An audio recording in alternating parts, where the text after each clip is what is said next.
Let's try that bottom latch now. I've only worked on that bottom latch so far. Okay, I'm going to close it. Look at that. It's latching every time. You're going to check this 4 or 5 times before you call it good.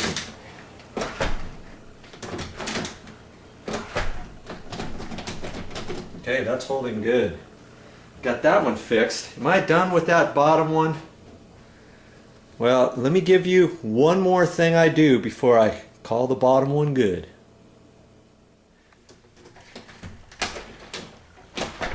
Now this latch is working good now, but here's one more tip for you. I want to shave this a little bit further right here. That way if this door ever sags just a hair further, I'm not going to have the same problem, will I? If I drill this out and shave it out just a little bit more.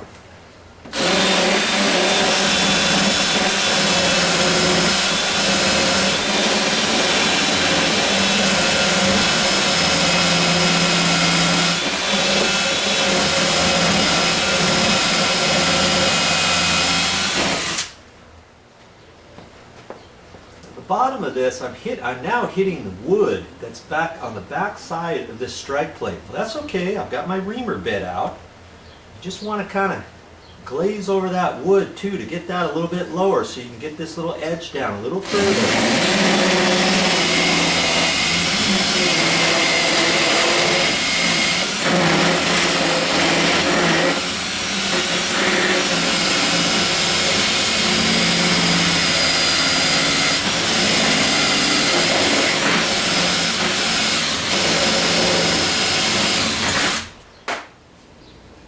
See this edge right here? That's where it was rubbing before, about right there.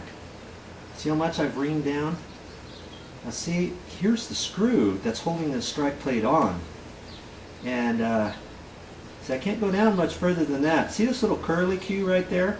I should probably get that just a hair deeper there.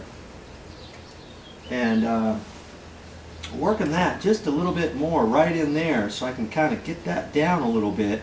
There's only so far I can go because I can't make a perfectly straight corner there with the bit I have, right? But if you got a different type of bit, you can make nice little sharp corners. I don't need to really make a sharp corner as long as I have the lower portion low enough so it's not going to hit where this angle is. But I'm going to make that angle a little bit further down, and it'll work out better in case that door ever sags again. That's a little better. I probably need to get a new bit. This one's getting kind of dull, but just because it's dull, I know how to use it in such a way to where I can get my project done. But the next time I'm at the store, I gotta remember to get another one of these bits for next time. Now that I got that far, am I done with this hole? I hope your answer was no. Because see, once I've reamed that out, I've got a sharp edge at the bottom of it. I don't ever want anyone to cut themselves, rip their finger open on that, catch it with something as they're coming in, or even the door hitting that. So I'm just going to file off that edge with the same bit. Make it nice and smooth.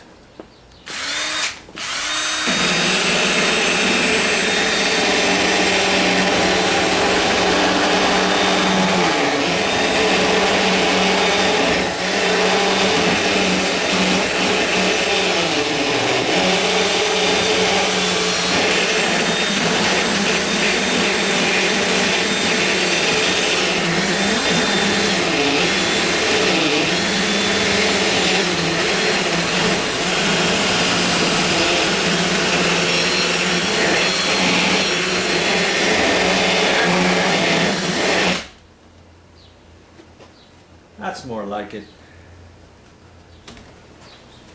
Well, see here on this end over here, it's got kind of a big curve in there. You might think, hey, why didn't you hit that too? Well, when the door closes, the door has that latch on there. The door latch is never going to touch from here from here over this way. I could have left a big old hump there if I wanted to, because as the door closes and latches, it's going to fit from this point over to about here in the hole, and that's about it. Did you know that before? Well, now you do. But I still want to make this halfway decent right there, nice and smooth over, and stuff like that. Okay? Do a good job. Check this out again after I ream that.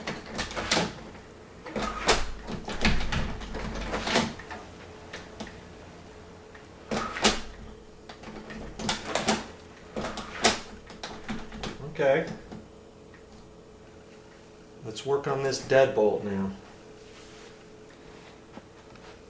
Gonna work on that deadbolt now, because that's still rubbing. Do you remember? Don't forget that. Remember this handle was loose too? Look. Well, with paddle handles, this is loosened up and it's fallen all the way down. So I'm going to kind of lift this up, and I can see how that's going to cover the hole better too. But the bottom of this is showing too from where it's sagged down. We may have to split the difference a little bit and tighten that in. Some handles aren't as easy to just tighten like this, but if you see the screws, that one was loose too. Do that, double check that, make sure the latch is pushing in, everything's fine. Okay, little minor cosmetic surgery on this door is all that was needed.